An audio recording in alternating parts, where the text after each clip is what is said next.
Hello বন্ধুরা, তো তোমরা সবাই কেমন আছো? আশা করি সবাই ভালো আছো। আজকে আমি তোমাদের সাথে শেয়ার করব বসিরহাট মিলনী সিনেমা হলের বর্তমান অবস্থা 2026। তো এই হলটি কোথায় অবস্থিত, এই হলটিতে কোনো সিনেমা চলছে কিনা, আর যদি সিনেমা চলেও থাকে তাহলে টিকিট মূল্য কত, সব কিছু থাকবে এই ভিডিওতে। তো চলো ভিডিওটি শুরু করা যাক। তো বসিরহাটের মিলনী সিনেমা হল অবস্থিত হচ্ছে টাউন হলে। এই যে বাজার কলকাতা, তার অপোজিটেই দেখো টাউন হল, আর এই হচ্ছে সেই গলি। এই গলি দিয়েই আমরা কিছুক্ষণ গেলেই দেখতে পাবো বসিরহাটের মিলনী সিনেমা হল। তো বসিরহাটের মিলনী সিনেমা হল কেমন আছে?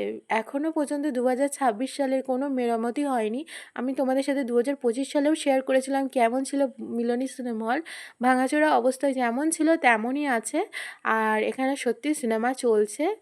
শুভশ্রী গাঙ্গুলির অভিমান বলে একটি আবার নতুন সিনেমা এসেছে, মানে অভিমান বলে একটি বই শুভশ্রী গাঙ্গুলির আছে জিতের সাথে, আবার একটি নতুন অভিমান বলেই একটি বই এসেছে, সেই বইটি চলছে। তো আপাতত প্রত্যেক দিনই এই হলটি খোলা থাকে। তো এই হলটিতে তোমরা ডেলি আসতে পারো, যখন খুশি আসতে পারো, কিন্তু 10টার পরেই এসো। 10টা থেকে মোটামুটি রাত 10টা অবধি খোলা থাকে আশা করি, কারণ আমি যা শুনলাম সেটাই আমি তোমাদের সাথে বললাম। আর এটি হচ্ছে মিলনী সিনেমা হলের পিছনের দিক, আর এই দিকের অবস্থা খুবই খারাপ ছিল। দেখো কি অবস্থা হয়ে আছে। আর এই দিকে দেখো, এইদিকে আছে ইছামতি নদী আছে, আর এই যে মা কালীর এক মন্দির আছে।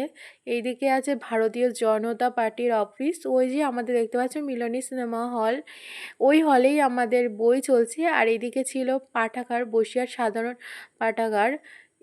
তোমাদের যদি এই ভিডিওটি ভালো লেগে থাকে অবশ্যই লাইক করো, কমেন্ট করো, আর সাবস্ক্রাইব করতে ভুলো না। ধন্যবাদ বন্ধুরা।